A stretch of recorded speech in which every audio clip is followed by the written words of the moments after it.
Question 1 nous dit,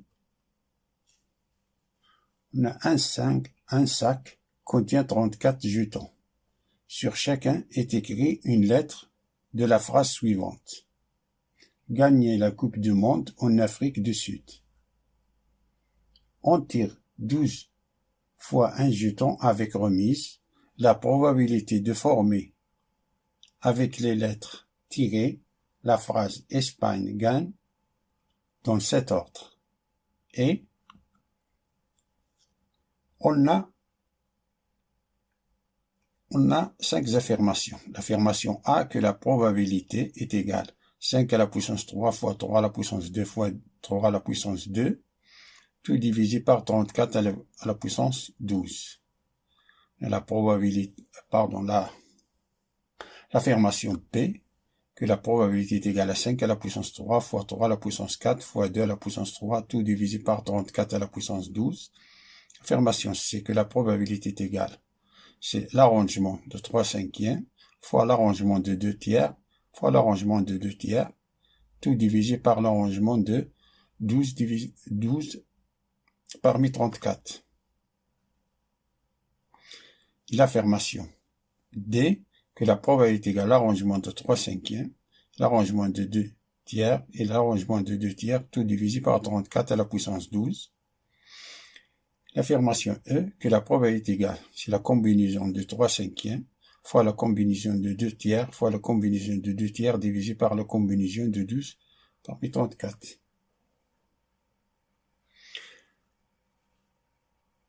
Parmi les 5 affirmations, une seule est vraie. Il faut cocher la bonne réponse.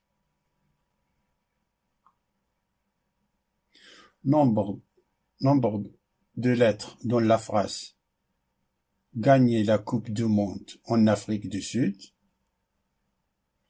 on a deux lettres de G. La lettre G, on a 2. De la lettre A, on a 3. On a 3 lettres A. On a 1, 2, 3. De la lettre N, on a 3. 1, 2 et 3. Et ainsi de suite. De la lettre F, on a une seule.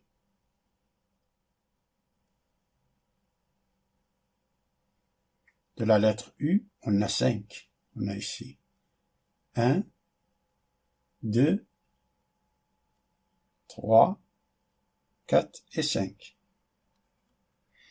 On a un total de 34 lettres.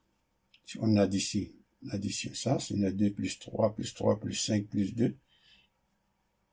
On a 34 lettres. C'est-à-dire que cardinal de oméga est égal à 34. Si on tire 12 fois un jeton avec remise pour former la phrase Espagne gagne,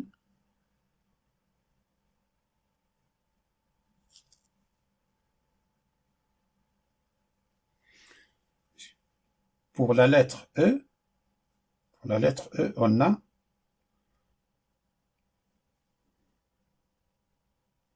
la probabilité de tirer la lettre E, c'est 5 sur 34.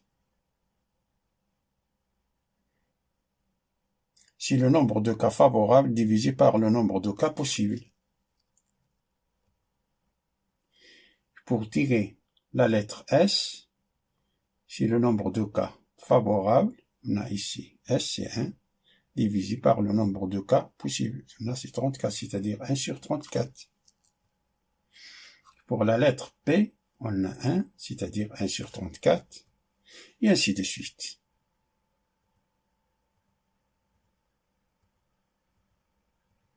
Par exemple, pour la lettre N, qu'on a déjà calculé, on a 3N, 3 parmi 34.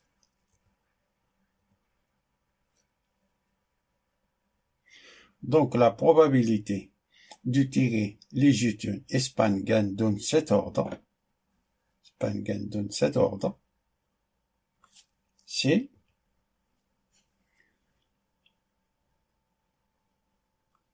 si la probabilité de tirer la lettre E depuis si la probabilité de tirer la lettre S, sachant qu'on a tiré la lettre E.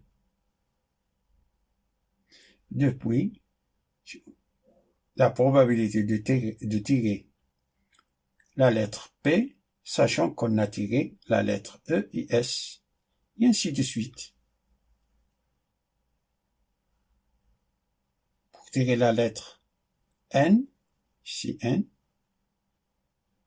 la probabilité de tirer la lettre N, ce N-là, ne celle-là, sino celle-là, c'est la probabilité de tirer la lettre N, sachant qu'on a tiré les lettres E, S, P, A et G. Et ainsi de suite. Et ça, en appliquant. D'abord, on efface et on continue.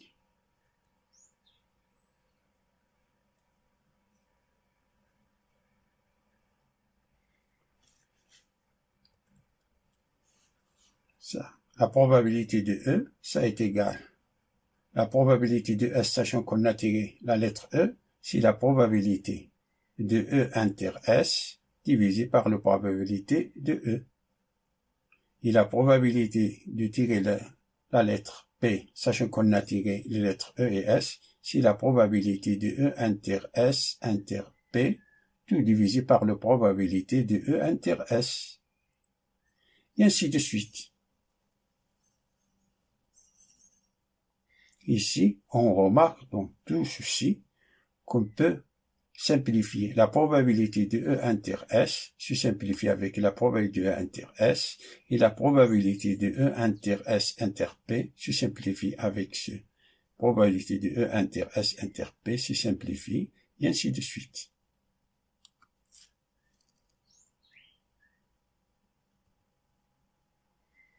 Ces deux s'éliminent. Ces deux-là s'éliminent aussi. Ces deux-là. Ces deux-là.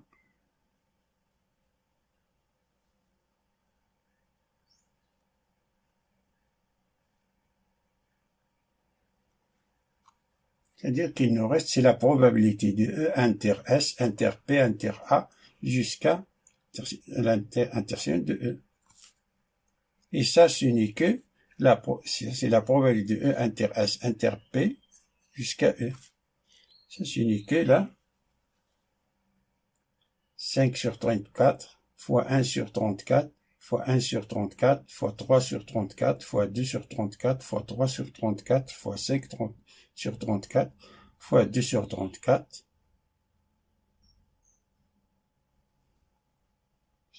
jusqu'à 5 sur 34. Et ça, on a ici 5 fois 1 fois 1. On a ici 3, 5, c'est-à-dire 5 à la puissance 3. On a ici 3, 3, 3. 3 fois 3 fois 3, c'est 3 à la puissance. On a 1, 2, 3 et 4, c'est-à-dire 3 à la puissance 4. On a 2 fois 2 fois 2, c'est-à-dire 2 à la puissance 3. Tout divisé par, on a ici 1, 2, 3, 4, 5, 6, 7, 8, 9, 10, 11, 12. On a 12 fois. On va multiplier 34 12 fois, c'est-à-dire 34 à la puissance 12. C'est-à-dire la bonne réponse, c'est B.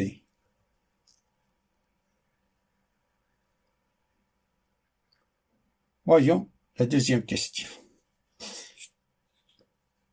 qui nous dit que la limite en plus l'infini de la suite 1 plus 1 sur racine de n, tout à la puissance moins racine de n, et on a 5 affirmations. L'affirmation A, c'est e à la puissance moins 1, l'affirmation B, c'est 0, l'affirmation C, c'est e, l'affirmation D, c'est plus l'infini, l'affirmation E, c'est 1.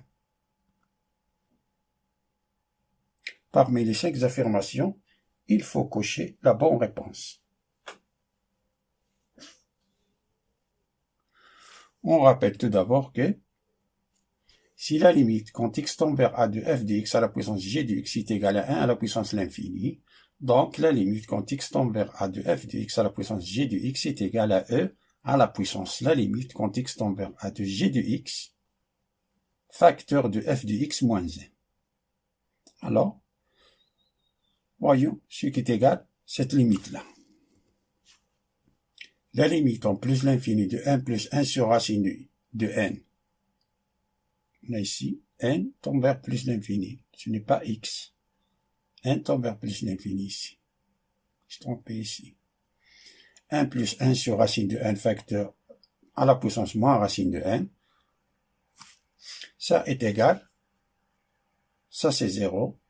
Ça c'est 1, c'est-à-dire 1 à la puissance racine de plus l'infini, c'est plus l'infini, c'est-à-dire 1 à la puissance moins l'infini. Ça c'est une forme indéterminée. Pour lever cette indétermination, on va appliquer cette formule-là. Alors on a, ça est égal à la limite quand n, attention ici on a n tend vers plus l'infini. J'ai trompé ici, n tend vers plus l'infini. De moins racine de n, on a ici j de x moins racine de n.